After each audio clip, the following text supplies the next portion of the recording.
सुरुवातीलाच खरं तर आज सगळ्या पत्रकारांचे धन्यवाद व्यक्त करायचे आहेत. मी कालच सर्वांना सांगितलं होतं की आज दुपारी 2 वाजता मी त्या ठिकाणी प्रेस कॉन्फरन्स घेणार आहे आणि बोलणार आहे. परंतु मला आज दुर्दैवाने सांगायला पाहिजे आणि मला असं वाटतं की मीडियाने याची कॉग्निजन्स घ्यावी आणि मी स्वतः पत्रकार संघाला सुद्धा आता एक पत्र लिहिणार आहे की ज्या तऱ्हेने सकाळी मी बघितलं, मी एका पत्रकाराला सांगत होते की माझ्या घरी निघताना की मला एक मीटिंग आहे, 2 वाजता मी प्रेस कॉन्फरन्स घेणार आहे, प्रेस कॉन्फरन्समध्ये तुम्ही या आणि तुम्ही जे प्रश्न विचारायचे ते विचारा. परंतु दुर्दैवाने ज्या तऱ्हेने ते माझ्या गाडीत घुसत होते, मी एक महिला आहे, मी एक त्या ठिकाणी जी आहे ती खासदार आहे आणि अशा वेळेला माझ्या गाडीमध्ये घुसणं, माझा बॉडीगार्ड आहे, मी रिक्वेस्ट करत होते की मी 2 वाजता पत्रकार परिषद घेणार आहे, तुम्ही 2 वाजता पत्रकार परिषदेमध्ये या. परंतु ते न ऐकता माझ्याशी गैरव्यवहार करणं आणि माझ्या गाडीमध्ये घुसणं ही मला वाटतं फार मोठ्या प्रमाणामधलं एक मोठं षडयंत्र आहे. आणि ज्या तऱ्हेने आम्हाला इन्स्टिगेट करण्याचा सातत्याने प्रयत्न चालला होता, मला दुर्दैवाने सांगायला पाहिजे की माझ्या राजकीय 20 वर्षाच्या कारकिर्दीमध्ये मला प्रथमतःच असं वाटलं की आज मला हा प्रश्न मोठ्या प्रमाणामध्ये विचारावा लागेल की अदानींशी लढण्याचा जो आपण काम करतो, आज धारावीच्या माध्यमातून आणि मुंबईकर म्हणून आज मुंबईच्या हिताचे प्रश्न आम्ही ज्यावेळी मांडतो, त्यावेळेला आम्हाला कुठेतरी त्या ठिकाणी एक मोठ्या प्रमाणामध्ये षडयंत्र अडाणींच्या माध्यमातून चाललंय की काय, हे या ठिकाणी मला नम्रपणे आपल्या सगळ्यांच्या समोर आणायचंय. त्यामुळे मी एक आपल्या सगळ्यांना आव्हान करीन की आम्ही एक महिला आहोत, खासदार आहोत, वागताना बोलताना कुठेतरी आपण सगळ्यांनी मर्यादा ठेवल्या गेल्या पाहिजेत.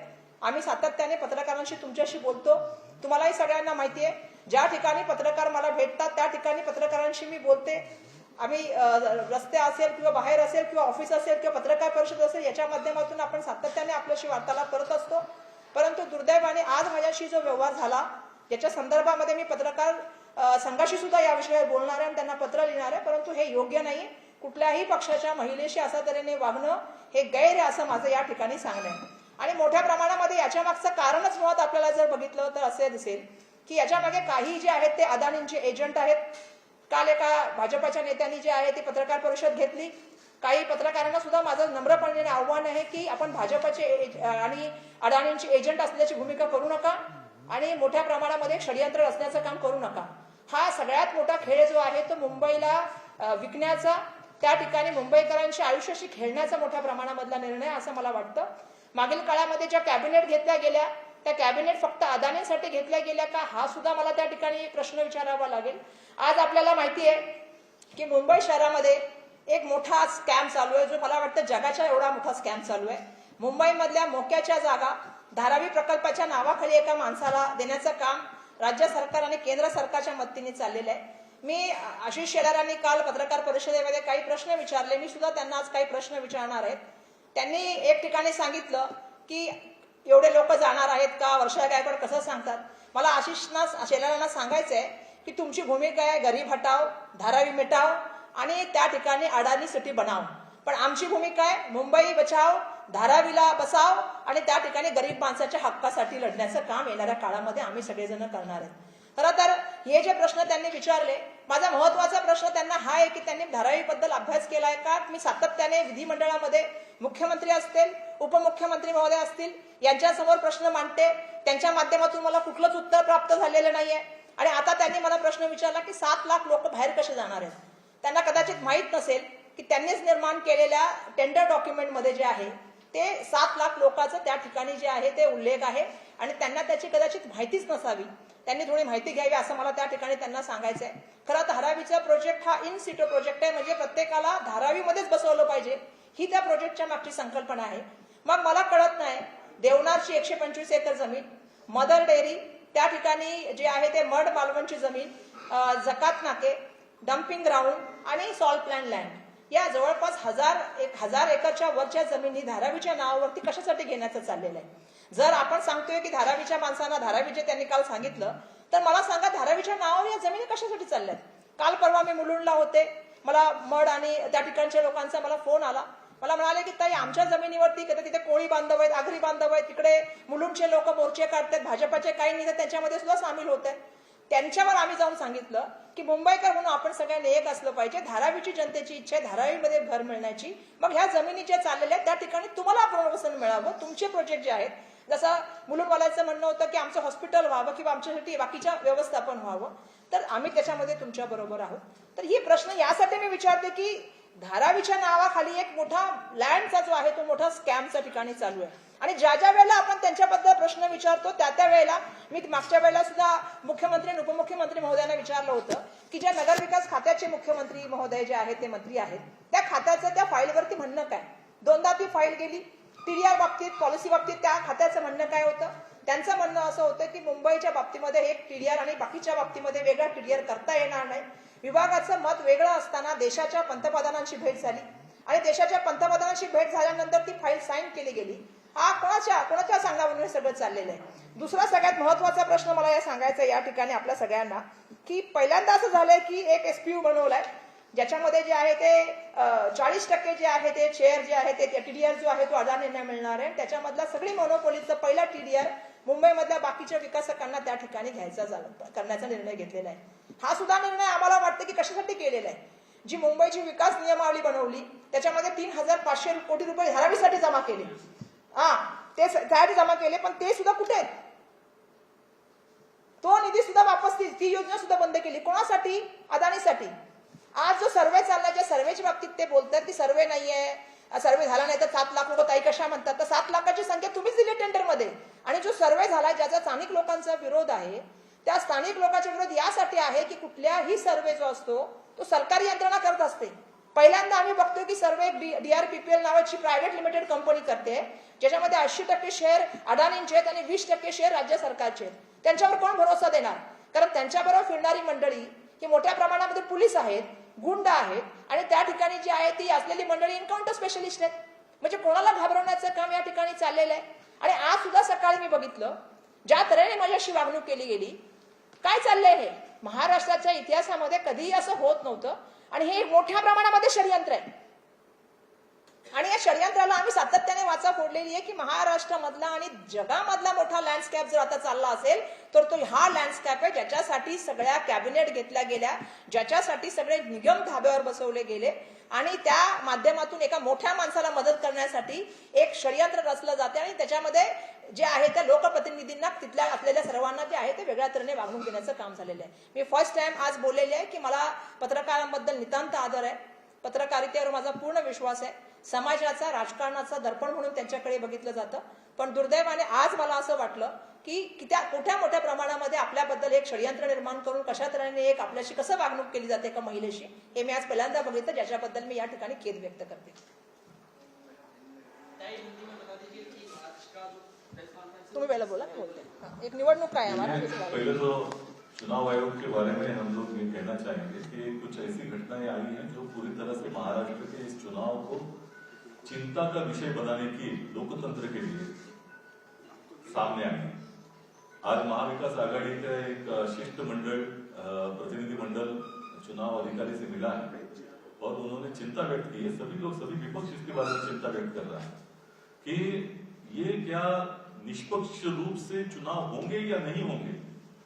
क्या हरियाणा के बाद में अभी जो महाराष्ट्र में ये चुनाव होने जा रहे हैं भारतीय जनता पार्टी उसी तरह से ये गठित करने की कोशिश कर रही है या नहीं कर रही है, इसके बारे में चिंता है.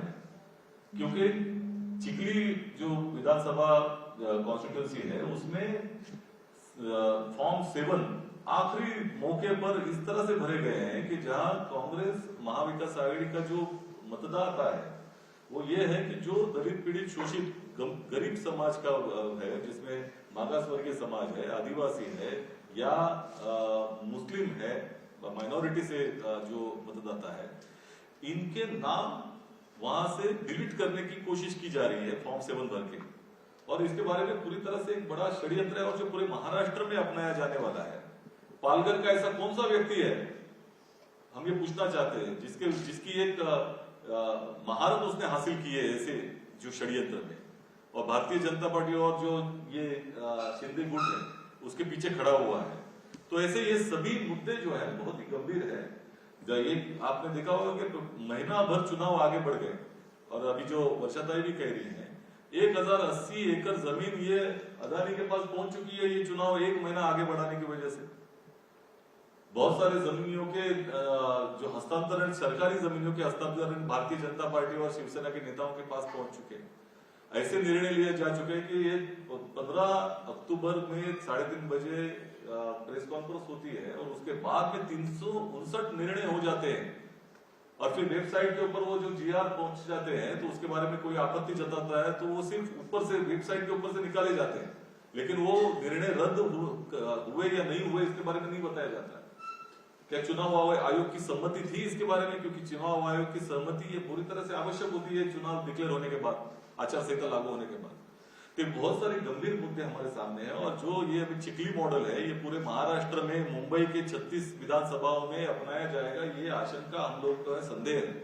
चुनाव आयोग ने इसमें स्पष्टता देनी चाहिए। आज हमारा एक शिष्टमंडल वहां गया था, उनके पास आवेदन दिया है इसके बारे में और जो भी मुद्दे हैं उनके नजर में लाने की कोशिश की गई है, लेकिन चुनाव आयोग ने आगे आकर इसमें स्पष्टता दे क्योंकि मतदाताओं में ये संभ्रम है। बाकी मैं इसके बारे में बोलेंगे।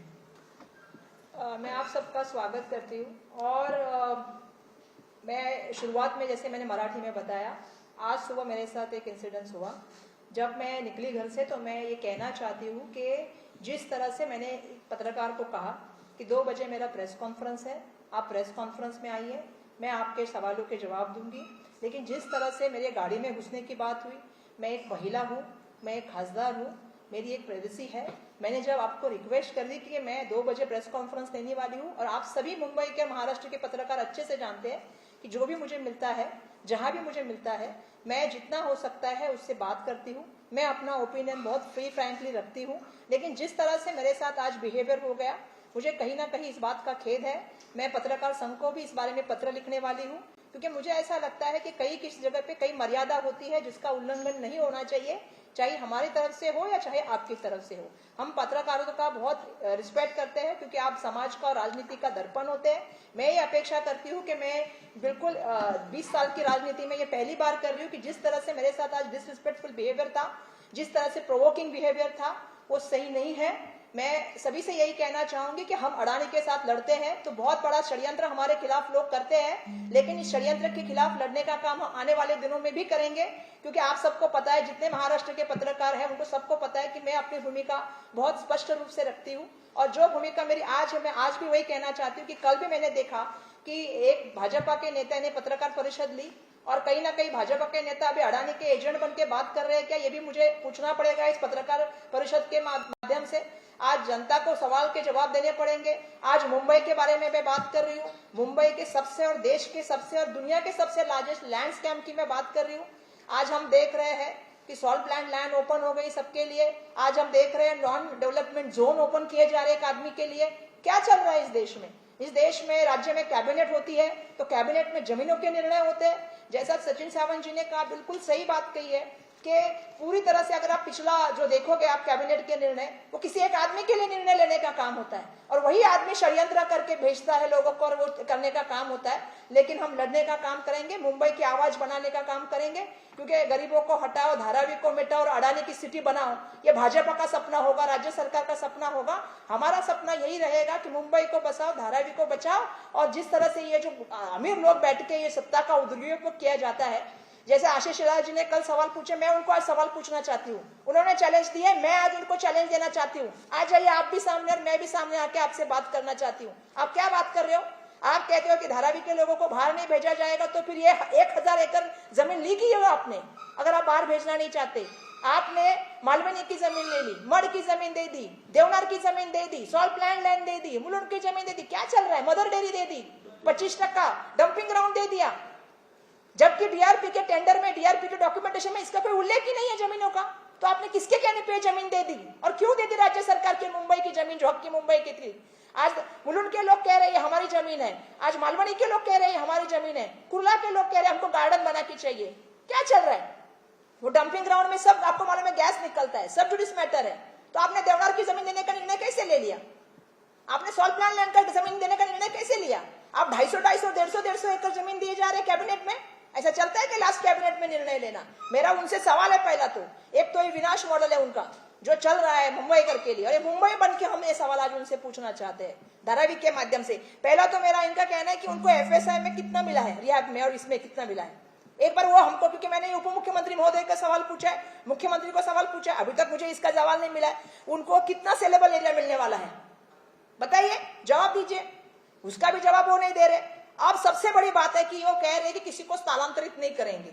ये वर्षा गायकवाड़ क्या बोल रही है? वो कह रहे वर्षा गायकवाड़ स्वार्थी है। मैं स्वार्थी हूं, मैं मुंबई के लिए स्वार्थी हूं, मुंबई की जमीनों के लिए स्वार्थी हूं, मुंबई के डेवलपमेंट के लिए स्वार्थी हूं, क्योंकि मुलुंड के लोग कह रहे हैं हमें वहां अस्पताल चाहिए, हमें वहां पे हमारी पीएपी चाहिए, तो मैं स्वार्थी हूं उसके लिए। किसी एक आदमी के लिए स्वार्थ करना, मैं मुंबई के स्वार्थ के लिए ज्यादा खड़ा रहना पसंद करूंगी। मैं धारावी के लिए स्वार्थी हूं, क्योंकि धारावी का आदमी ने धारावी बनाई है, 100 करोड़ रुपया वो देश को दे रहा है, और आप धारावी के लोगों को विस्थापित करने की बात कर रहे हैं, तो बिल्कुल मैं स्वार्थी हूं। मैं इस बारे में ये कहना चाहूंगी। मैं उनसे सवाल पूछना चाहती हूँ। वो कहते हैं कि विस्थापित नहीं करेंगे। अरे इंस्टीट्यूट प्रोजेक्ट है, फिर ये जमीन क्यों ली है? मैंने पहला सवाल पूछा। तो फिर 7 लाख लोगों का जिक्र टेंडर डॉक्यूमेंट में कैसे आया? ये किसने लाया? टेंडर डॉक्यूमेंट में 7 लाख लोगों को बाहर भेजना है, ये आपने लाया? आशीष शेलार जी, आपकी सरकार ने लाया है, इसका जवाब हमको आपको देना पड़ेगा। दूसरा सबसे बड़ी बात कि धारावी के नाम पे जब धारावी के लोग कह रहे हैं कि हमको धारावी में घर चाहिए, तो ये सब चीजें क्यों हो रही है? और सब जगह पे धारावी के नाम पे जमीन दी जा रही है, और एक बड़े नॉन डेवलपमेंट जोन खोले जा रहे हैं, सॉल प्लान लैंड खोली जा रही है, डंपिंग ग्राउंड खोले जा रहे हैं, बड़ा षड्यंत्र है। और तीसरी सबसे बड़ी बात कि मुंबई सिटी में इसका इंपैक्ट क्या होगा? हाईकोर्ट का निर्णय है कि हर चीज में इंपैक्ट असेसमेंट रिपोर्ट देना चाहिए। ये यूडी डिपार्टमेंट का भी ध्यान में नहीं है। यूडी डिपार्टमेंट ने तो टीडीआर को भी विरोध किया था, जो मुख्यमंत्री का डिपार्टमेंट है, जो मैंने मुख्यमंत्री के सामने भी सवाल पूछा था। जब अगर मुख्यमंत्री का डिपार्टमेंट इसके मामले में विरोध में था, टीडीआर पॉलिसी और एफएसआई, क्योंकि आप मुंबई के लिए एक पॉलिसी कर रहे हो और अदानी के लिए टीडीआर नई पॉलिसी कर रहे हो। डीसी रूल मुंबई के अलग बिल्डरों के लिए है, अदानी के लिए डीसी रूल अलग है। कौन है अदानी जिसके लिए आपने ये पूरे बना के दिए? और जब विभाग का आपका विरोध था, फिर आपके देश के प्राइम मिनिस्टर के साथ मीटिंग हो जाती है और फाइल साइन हो जाती है। क्या चल रहा है इस राज्य में? ये मैंने सवाल यहाँ नहीं, मैंने विधिमंडल में भी बताया कौन सी तारीख को मुख्यमंत्री की मीटिंग हो गई थी। संडे के दिन मीटिंग होती है और नेक्स्ट डे फाइल साइन होती है। ये बिल्कुल गलत है। दूसरा मेरा सबसे बड़ा सवाल है कि मुंबई के विकास नियमावली में धारावी के लिए स्पेसिफिकली 3,500 का फंड जमा हुआ था। अभी इनको वो नहीं चाहिए, क्योंकि उनको मालूम है कि बाकी सब चीजों में इनको फायदा चाहिए। उनके फायदे के लिए वो बंद करने का काम हुआ। जो हमारी बनी थी बिल्डिंगें, जिनको हम परमानेंट शिफ्टिंग देने वाले थे 5 नंबर सेक्टर के लोगों को, उनको उन्होंने टेम्पररी कर दिया, ट्रांजिट स्कैम कर दिया। अभी आप लोग को यह भी सोचना चाहिए कि अहमदाबाद से बीकेसी 2 में जो ट्रेन बीकेसी में आ रही है, जो बुलेट ट्रेन, उसके पीछे स्वार्थ क्या है? आपको धारावी के आपको बीकेसी 2 करना है धारावी को। आप धारावी के लोगों को विस्थापित कर रहे, स्थलांतरित कर रहे। आप मुंबई के लोगों को जो है वो सब टीडीआर की पॉलिसी आपके लिए बनी जा रही है। 40% टीडीआर आप बेचोगे, उसमें से पहला टीडीआर आपसे खरीदने की मोनोपोली कर रहे हो। क्यों कर रहे हो?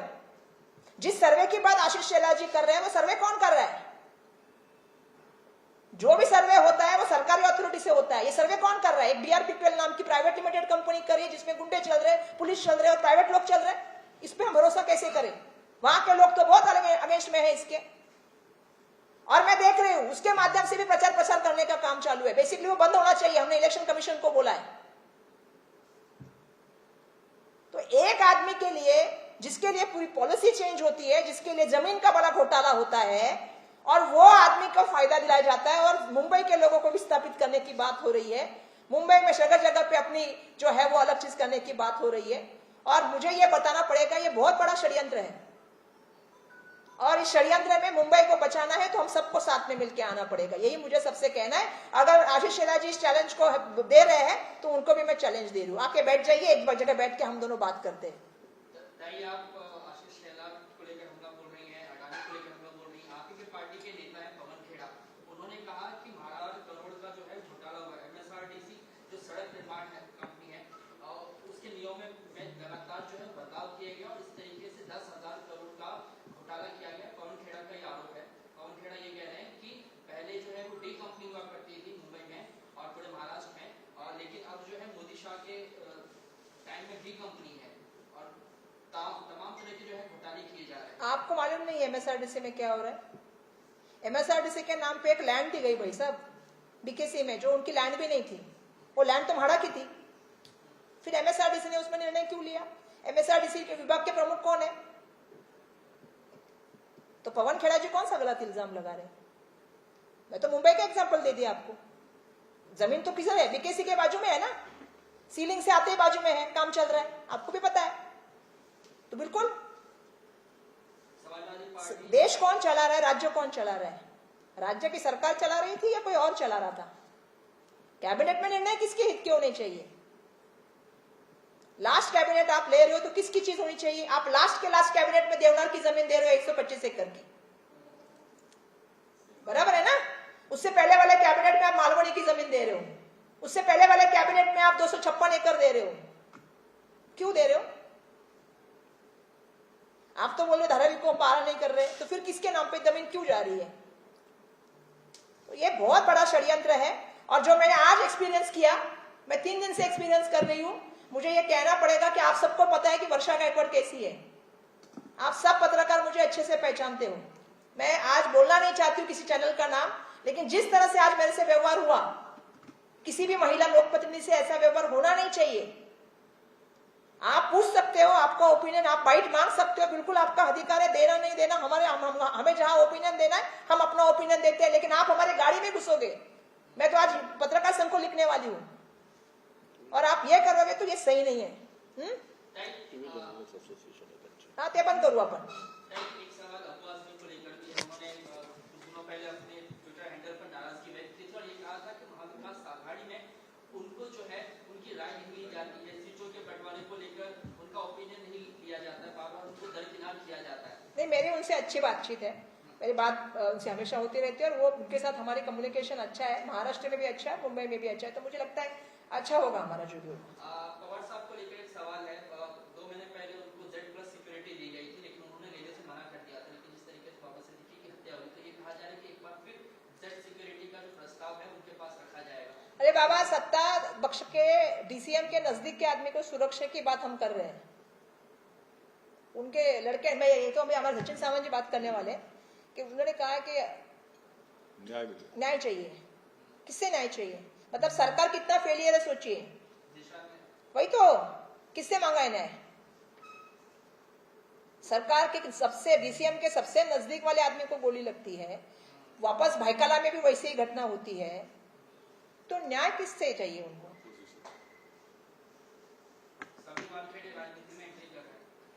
हमारी लड़ाई, मैंने कहा ये लड़ाई जो है ना धारावी की, ये धारावीकर वर्सेस अडानी की लड़ाई है। ये धारावी के घर की लड़ाई है, धारावी के हक की। जमीन हमारी, घर हमारा, हमको बाहर निकालने वाला कोई नहीं आ सकता है। ये लड़ाई हम लड़ेंगे। ये लड़ाई धारावीकर वर्सेस अडानी है और ये ध्यान में रखिएगा। एबीपी माझा, उघडा डोळे बघा नीट।